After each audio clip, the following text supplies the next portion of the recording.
I lived with my wife for 40 years. We got married when I was 20 and she was 19.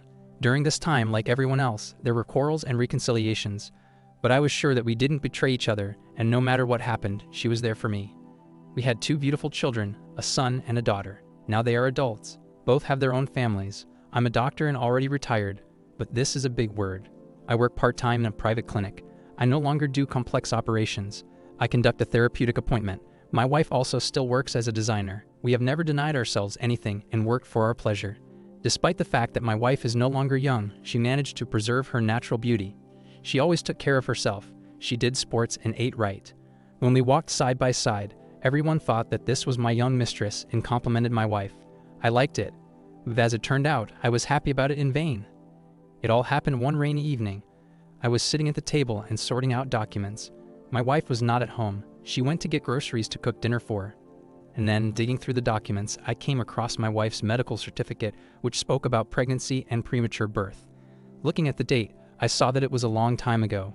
At that time, I was on a business trip. As it turned out, she gave birth to a defective child who lived for a couple of days and died. At that moment, I was in such a state that a closet fell on my head. I can't be the father of this child. I sat for a long time and was silent. Then, I went out into the astral of my thoughts, and for a long time, I could not put them together. Only one thing kept repeating in my head. My wife was not faithful to me, but who is the father of this child? An hour ago, I thought I had a strong family, a loving wife, and now what? I couldn't believe it. For a long time, my soul was empty. In the end, I hid this certificate and thought that I should pull myself together and calm down. To be honest, I was thinking of making a scandal right after my wife returned, but first I wanted to sort everything out. Everything was clear with the children here. There was a difference of 9 years between them, and they seemed similar to me. There was no doubt that they were my children, but that didn't make it any easier for me. I couldn't understand why she did this to me. We got married for love. I took care of her for a long time. There were no other women for me. Although I had an attractive appearance and was not deprived of the attention of girls, throughout our life together, I have tried to surround my wife with care and attention. I have never had a bachelor life. My wife was everything to me and even more. My heart ached. I went out on the porch to get some fresh air. After a while, a car drove up to the neighboring house, from which my wife got out in a very good mood, followed by a man. He took the bags out of the trunk, kissed my wife on the cheek, got into his car, turned around and drove away. I abruptly went home and thought, yes, the further the merrier. Then the front door opened. She came in and shouted, "Is anyone home?" I barely restrained myself from making a showdown, calmly asked why it took so long. In response, I heard that I was visiting my friend. Well, we stayed too long. Her voice did not express any emotions. "I'm going to make something quick," she said, and kissed me, and I smelled alcohol. I calmly asked why you were driving, or did someone give you a ride? At that moment, she looked at me with a frightened look and did not know what to answer me. "Don't insist, I came by taxi," she replied. "And what's the problem?" "Yeah, we haven't had anything particularly close with the taxi driver since you kissed him goodbye," I replied. My heart was beating so hard that it seemed to me even she could hear it. To calm down, I got up and took out a bottle of whiskey. She looked at me in fright, and then she asked, "How do you know?" I saw everything that was happening at that moment, standing on the street in the courtyard of our house. So is a kiss a fair or what? She was standing there and didn't know what to say to me. I could barely contain my emotions. "Sit down," I said. "I have a conversation with you," and I took out a medical certificate from my briefcase. "Explain to me what it is. Explain to me what it is." I put the certificate on the table in front of her. She carefully sat down after looking through a couple of pages, abruptly pulled her hand away. Her eyes suddenly filled with tears. "What did you read?" she asked. I angrily asked the question, "Who were you pregnant with? Who is he?" She was silent for a while. I tried my best to drink, but I couldn't get rid of the lump in my throat. And then she replied that sooner or later you had to find out. It's even good that it happened now. In a calm voice, she said that while I was on a long business trip, she met a man she fell in love with. He was 11 years younger than her and clouded her mind. She couldn't help herself. Ran to him on a date, but quickly took the children to my mother, and he moved into my house. They began to live as husband and wife, and from unearthly love, she became pregnant from him. He proposed to her. My wife is a mother of 2 children. She even thought that I wouldn't come back and hoped for it, and everything would settle down by itself, but something didn't work. The baby was born prematurely and died. At that moment, she started crying. As I understood at that moment, she didn't care about our children. According to her, after his death, their feelings cooled down, and they began to move away from each other. Once upon a time, there was a young girl from whom her lover completely left. Having experienced this not happiness, she took the children and began to wait for me. When I returned, she met me as if nothing had happened and played the role of a loving and good wife for all the following years. I was in shock. To be honest, for a while, I couldn't say a word at all. I stared at the wall in silence. There wasn't a single thought in my head. Well, that's not all. 6 months ago, her lover appeared in our city and passion flared up between them again. It turns out she loved him all these years. In general, she wants to start a new life in which, alas, there is no place for me.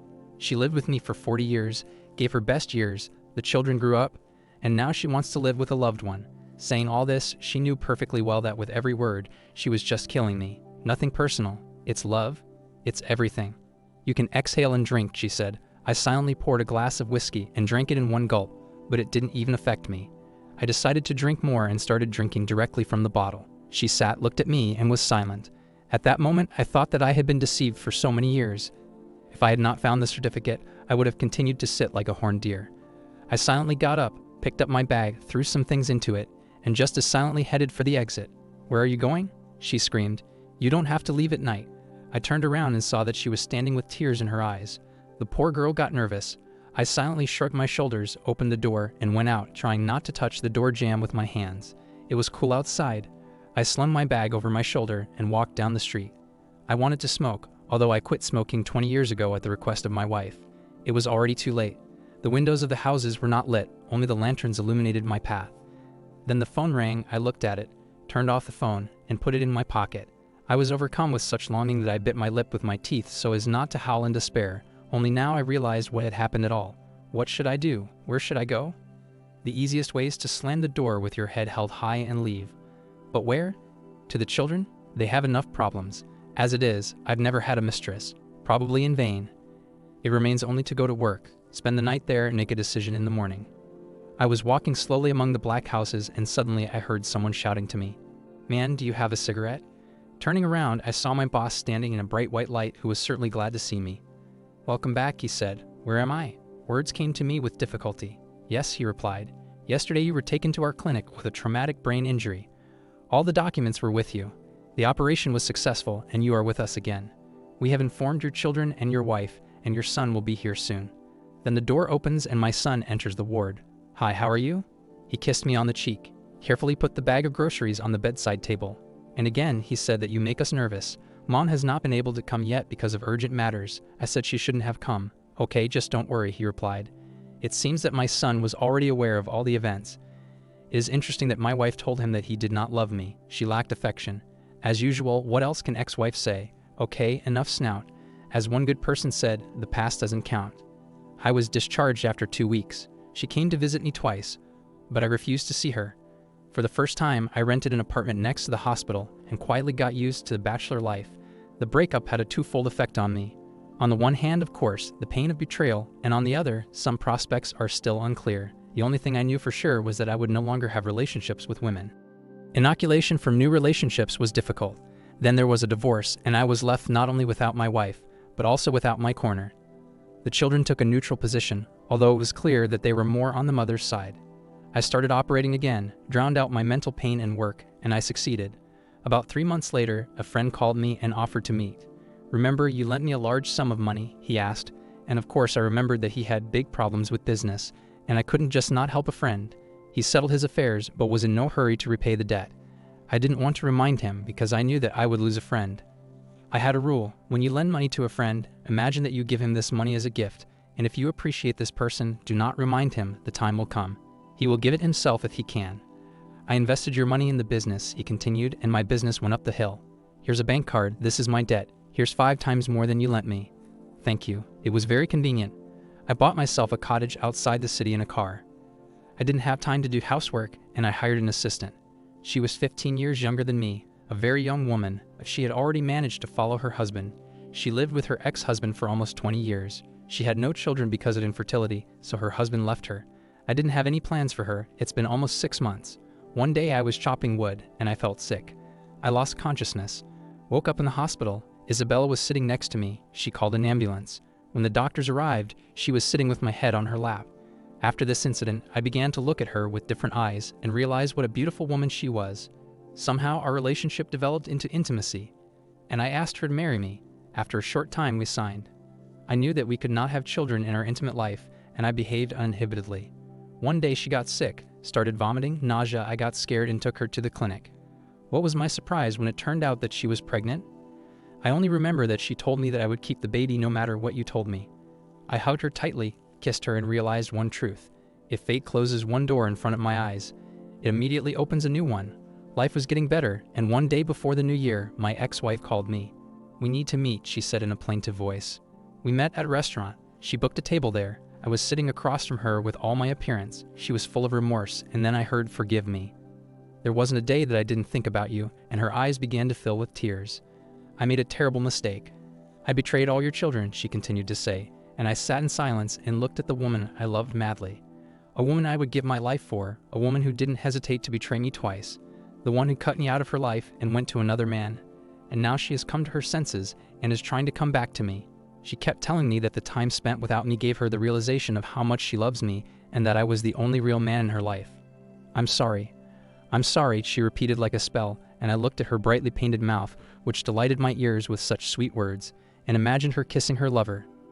Does she really think that I will believe her words? She found an excuse for her meanness and left me without hesitation. She fully managed to share the pleasure with her lover, having sex with him more than once. And now she's here to offer me what's left of her used by her lover. She realized that he needed her only for entertainment, as long as she had money. And she could not have a future with him now that there is no one to provide for her. Realizing all this, she crawled to me. God, do I really seem so stupid to her, and now I'm ready to believe this lie? I listened to her in silence. To be honest, I was not happy. I even felt humanly sorry for her. After all, we lived together for 40 years. It was time to end our meeting, and my phone rang. Isabella called me and asked where to pick me up. I gave the address and began to say goodbye. "Is this your woman?" she asked softly and looked at me with tears in her eyes. "Yes," I replied. "How long have you been together?" "This has been the case for the last year and a half. This is love." I got up and went to the exit, turned around and said goodbye, and tried to be happy. She stood with her hands pressed to her chest and looked at me through the beautifully decorated window of the restaurant. People were walking around and laugh went on. On the other side, a Coca-Cola advertisement was shining brightly. "Drink and experience joy." A car drove up. I sat down and in a few minutes disappeared into the stream of cars that were going somewhere all the time. Thank you for taking the time to listen to today's story. Please feel free to like, as well as subscribe to the channel if you haven't already. Also, write your suggestions in the comments section about the story and what you would do if you ever find yourself in this situation. Take care.